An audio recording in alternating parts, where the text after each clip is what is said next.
Welcome to the Batesville Motor Speedway in Locust Grove, Arkansas, for Round 3 of the HARC Can-Am Series USA Tour. This is a very new track to most of these drivers, and it's going to be an interesting one considering it's a dirt track, one of two this year, the first of them. This track has already claimed a victim this weekend. Alex Allen in the Cookout Lumina blew a tire after 4 laps of practice and went for this wild ride. Alex was A-okay, and they were able to get the car repaired, but he'll be starting from the back. Nathan Hudson is the pole sitter. Nathan Hudson seems to be the master of qualifying. This is his second pole this year, as he's caught sleeping on the start by Zayden Davidson. Davidson gets a great jump and will take the lead. Davidson is quite far down in the points. He was first car out at Michigan, and so he really needs a couple of bonus points as he takes home lap 1. DJ Curtis runs third. Fourth is Samantha Elscon, and fifth, Cynthia Van Klompenberg. Yes, I did see her comment. Trey Wright's poor qualifying run was made even worse by the fact he was docked 5 positions for pulling in front of Dan Boyles in the closing stages of Blackhawk. And we've got an incident in turn 1. Steve McDougall and Derek Hamill are in the wall, and that'll be the first caution, so we'll get an early look at what the restarts will look like here. They're quite unique. Following Steve McDougall, who comes from Brinkley, Arkansas, about a highway or two away, Hamill's maneuver was completely hopeless. Whoa, that's a bit of an air ride for both of them. Hamill's maneuver was completely hopeless, but I'm not sure what sort of line the 83 was going for. He dove down about 2 lanes. Sweeps up Aiden Shepard, Jack Halleck, Chris Dodd, and Shrimp Bankrets. Nobody would retire from the race after this, though a couple of them did have to hit the pit lane. Zayden Davidson paces the field, getting ready for the green flag, and it's pedal to the metal. DJ Curtis gets a great jump as the pace car bails off the track. That's really a bizarre restart area, but, that's what they're given. Curtis makes a successful pass on Davidson. 3 wide for third place. Nathan Ormond, it's kind of Nathan Hudson. Looks like it's going to go to Ormond. Van Klompenberg, and Eric Cardona round out the top 7. Great run by Cardona, who only just returned to weekly racing back home in North Carolina. So congratulations to him. Trey Wright's mediocre qualifying run was made even worse by the fact he was docked 5 spots for pulling right in front of Dan Boyles in the closing stages of Blackhawk Farms last time out, as we've got a real yard sale going on behind them. Car parts for $1, as Josh King has crashed hard. In any case, it looks like Dan Boyles is not taking any vengeance out on Trey Wright, at least not yet. Here is what happened to Josh King. He loses control going into turn 1, slams the wall, and does several rolls down the banking. He'd be A-okay and climb out of there, but that's a lot of damage that he's going to have to fix going into the next race at Jennerstown. The young Nebraska rookie has had a terrible first HARC season. He showed a bunch of pace at Michigan, but he has not finished well at all, and this might leave him last in points. Side note, Zayden Davidson got the lead back about a lap or 2 before King's crash, so he'll be leading on the restart. The field awaits the restart, and there they go. Nathan Ormond makes an immediate dive to the inside of Zayden Davidson. I don't think anyone here is used to how they do restarts at Batesville. As the caution is out immediately, we have quite the mess on the front stretch. It seems Ryan Bolden thought he had a mechanical failure and pulled to the side for a bit. Prudence Littlejohn rudely bumps her way through. Brandon Krasa and Andreas Allen both try and snooker the 7 on the restart, and they both collide, sending the 39 almost up and over. 71 car Van Klompenberg sits mortally wounded in turn 1. I am not sure what the heck just happened there, and what is Prudence Littlejohn doing. This is going to require quite a few replays.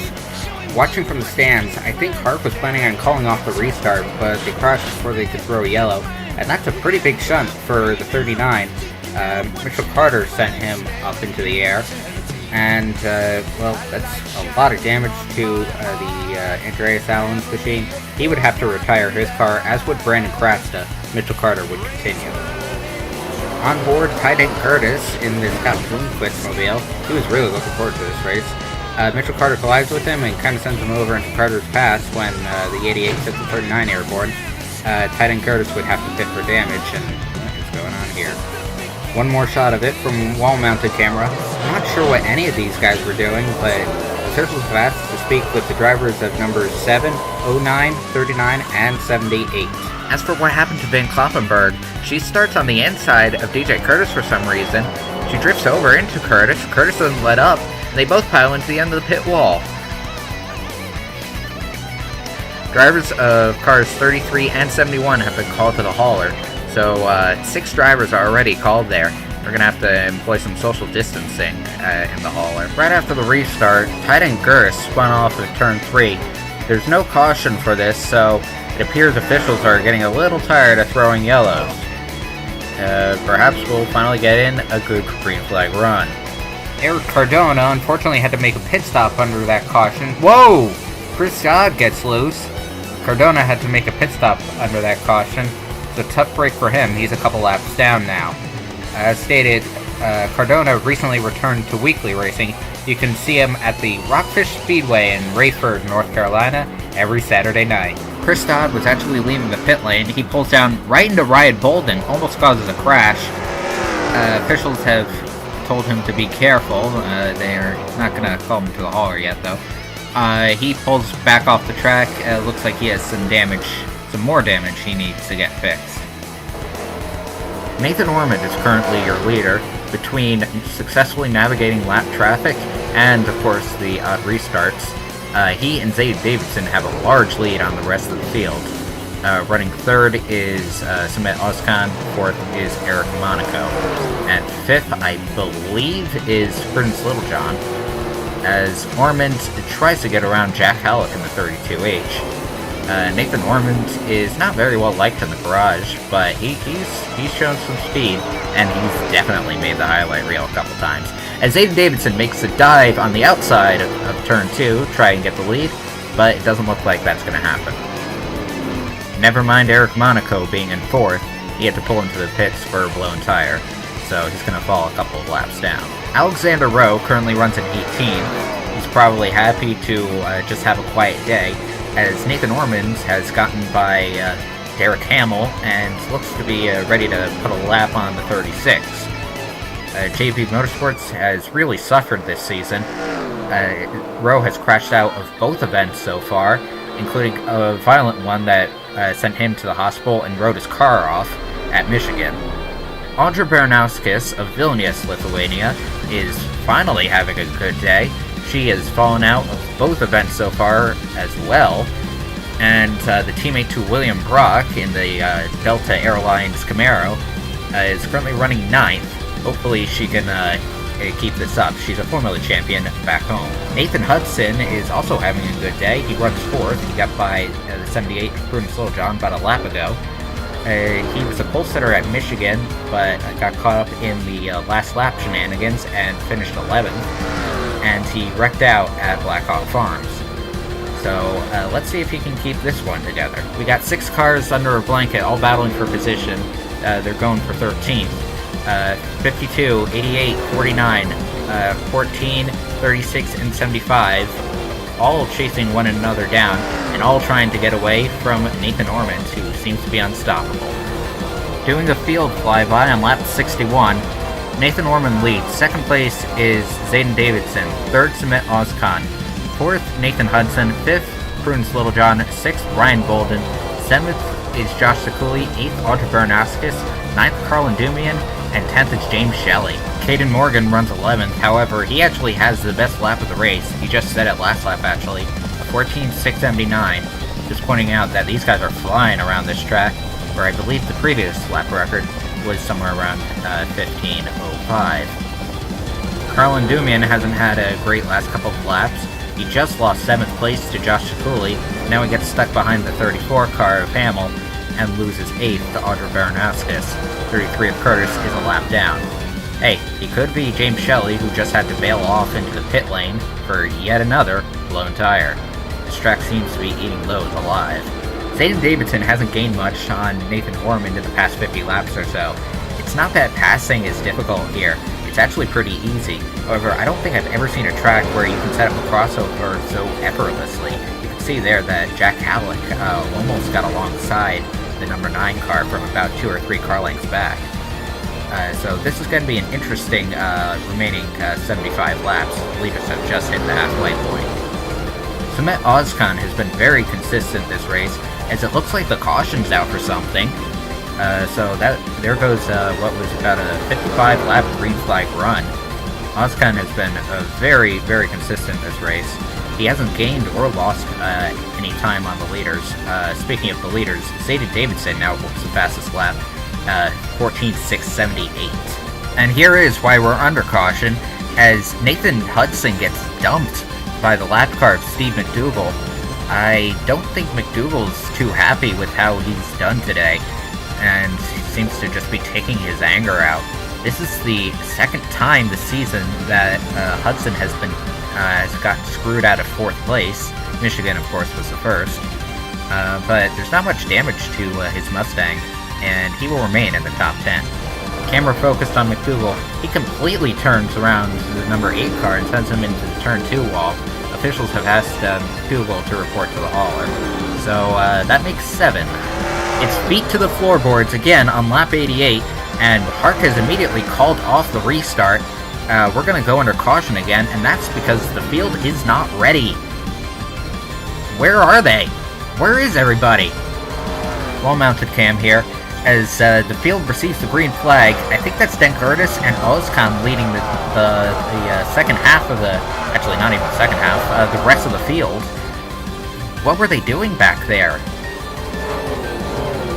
HARC's gonna have a very long night, it looks like, as they evaluate what went wrong. Zayden Davidson's pass on Nathan Ormond on that aborted restart was ruled fair, as Ormond goes by. Was that pass legal? It looked like he jumped the start. Well, that just makes the HARC officials' nights even longer, because now they'll have to evaluate whether or not Ormond will has to be black flagged. In the meantime, we still have a race to run. Mitchell Carter has gotten by Nathan Hudson, who's fallen back to 12. 88 runs 11th, and he's going after, I think Caden Morgan's the next car on his list, because James Shelley had to pit about 20 laps ago. So, tough break for Shelley, as Derek Hamill almost swerves down into the 88. Hamill is running second in points behind Steve McDougall. I don't think McDougall is going to be on top after this one. Andre Baranowskis tries to get by Josh Cooley in turn 1, doesn't work out, but still a great day for the number 1 crew, who runs in 5th. Sekuli is the defending team champion. He comes from Brooklyn, and his teammate Caitlin Sang won the title in 2017 despite not winning a race. Sang has come close several times. Nathan Ormond's status as the leader is tenuous on whether or not he's ruled to have jumped the restart. I'm not sure what HARC is planning on doing, considering that such an event has not happened before, but he may be docked a couple spots after the race, maybe black flagged off the track. I really do not know. Caden Morgan got the fastest lap award back about a lap or two ago, 14.647. He currently runs in 11th. He was the first flip of the year at Blackhawk Farms last time out. He still finished that race.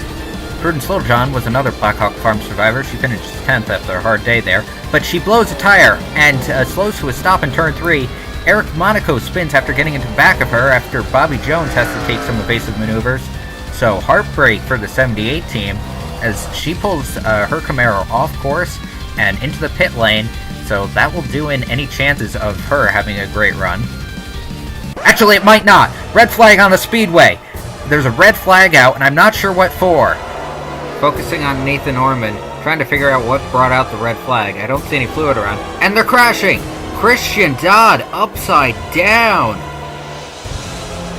Dodd was running 26th. He loses control of the car. And now he ends his day with a violent crash in turn 1, breaking open the wall and coming to rest on his roof after several violent flips. The car's roof is completely caved in, but Dodd's saying over his radio that he is okay. officials have asked him to stay put, and they're going to get him out of there after flipping the car back. This crash is indicative of Dodd's terrible season so far. And look at that wall break! I haven't seen anything like that in HARC, ever. Taking a look at the wall, if you thought that HARC officials had a long night ahead of them, talking with all the drivers in the hauler, I think the boys here at Batesville have an even longer night ahead of them at getting this barrier repaired. After a few minutes, HARC realized that it would not be practical to keep the race going, considering that repairs will probably take the rest of the night, and we've got a curfew coming up. So, after 119 of the scheduled 150 laps, the race has been called. This is the second time in a row that a HARC race has ended early, and the third time overall. As for your winner, they're actually giving it to Nathan Ormond. Ormond was in this position when the green flag flew, so he had not yet completed his pass on Zayden Davidson, which is the requirement for jumping the start penalty. It might not have been the most sportsmanlike of passes, but it was legal. So Nathan Ormond's going to be heading back to San Diego with his first HARC Can-Am Series Winners Trophy. Officials have already said that they're not going to tolerate any copycat maneuvers. Granted, at what other track on the HARC schedule does the pace car peel off at the outside of Turn 1? The track we're going to for Round 5, the Riverside Speedway in New Hampshire, does have a pit lane that starts on the outside of Turn 1, but the pace car has its own dedicated spot on the inside of the track, so that won't be an issue. A heartbreaker for Zayden Davidson, losing the race at the officials' call, but second place is still a great run and will help boost him in the points. Samet Ozkan brings home third place. He's had a pretty consistent season. Fourth goes to Josh Sekuli, fifth Carlin Dumian, sixth Audrey Baranowskis finally having a good run, seventh is Ryan Bolden, eighth Bobby Jones, ninth Prudence Littlejohn, who got saved by that red flag, and 10th goes to Mitchell Carter. Race results were taken at the completion of the last green flag lap 118, hence why Prudence Littlejohn is still in the top 10, and Chris Dodd is not ruled as a DNF. Nathan Ormond is on top of the points table. He's 6 points ahead of Carlin Dumian and Steve McDougall, who are tied for second place. Fourth in points is Samet Ozkan, and fifth is Josh Sekuli. We're already a third of the way in, so it's about that time that it becomes clear who will be fighting for the championship and who will be a bystander. HARC's had two controversial races in a row. The Canadian race at Edmonton was the race no one wanted to win, and Batesville being a race that nobody wanted to lose. Thankfully for everybody, the Jennerstown Speedway Complex in Jennerstown, Pennsylvania, which is our next destination, has been a consistently clean track in the past, and it will be a great equalizer as drivers will be able to bring their A game and not have to worry about being taken out in someone else's garbage.